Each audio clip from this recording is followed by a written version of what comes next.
ჯვარის მამის სახელობის ტაძარში ტრადიციად იქცა, ამის შესახებ ღვანცა ბერძენაძე მოგითხრობთ თავის სიუჟეტით. ნახოთ.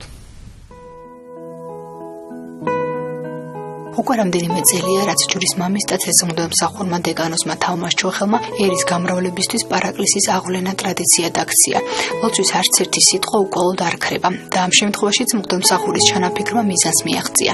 მე ძალიან გული შემდგივა, რომ აი ესე საქართველოს გაედინება მოსახლეობა ძალიან მტკივნეულია ჩვენს ემიგრაციის თემა და სულ წუხდი ამაზე და მე ვთხოვ ხოლმე ახლობლებს, ნაცნობს, მეგობარს, მრევლს, რომ ერთი შვილი კიდე იყოლიონ და ღვთის წყალობით ისინიც მისრულებენ. ეკატერინე კოკოზაშვილი ერთ-ერთი მათგანია, ვინც საკუთარ თავზე გამოსცადა ლოცვის ძალა და მოწყლის შეგონებით მეორე და მესამე შვილი გააჩინა.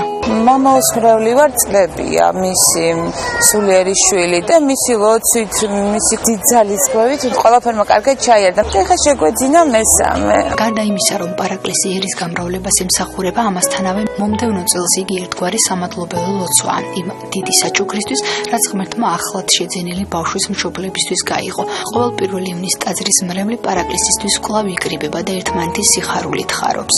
მესამე მამაოს კურთხევით დაგვიჩინე, ასე გაჩნდა თეკლა სამი ბავშვი და მე მამამ თუ გააჩენთ კიდევ ერთხელ ნათლია ვიქნები, ინცე გამიხარდა. გავაჩინეთ მეოთხეც და თან მამაოს ნათლია, უკვე მეოთხე პატრიარქის ნათლიც, მამაოს ნათლიც.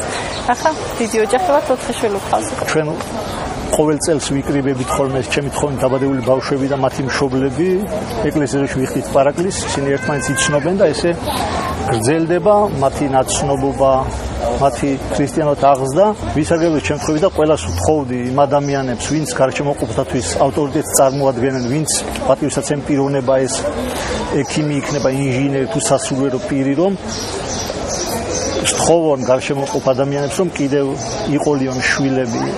ეს ერთ-ერთი არის, რაც გადაარჩენს საქართველოს და საბედნიეროდ პატივსაცემი ადამიანები მრავალი არის საქართველოში. მინდა ვისარგებლო შემთხვევით და დღევანდელი დღე მიულოცო ჩემი თხოვნით დაბადებული პატარებს, მათ მშობლებს სრულიად საქართველოს და უსურვო რომ ისინი მრავალს დაესწრონ და ღვთის წყალობა იყოს სრულიად საქართველოს.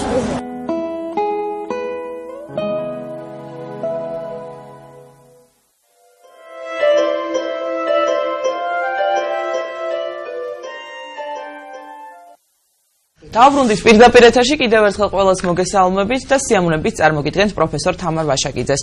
დილამშვიდობის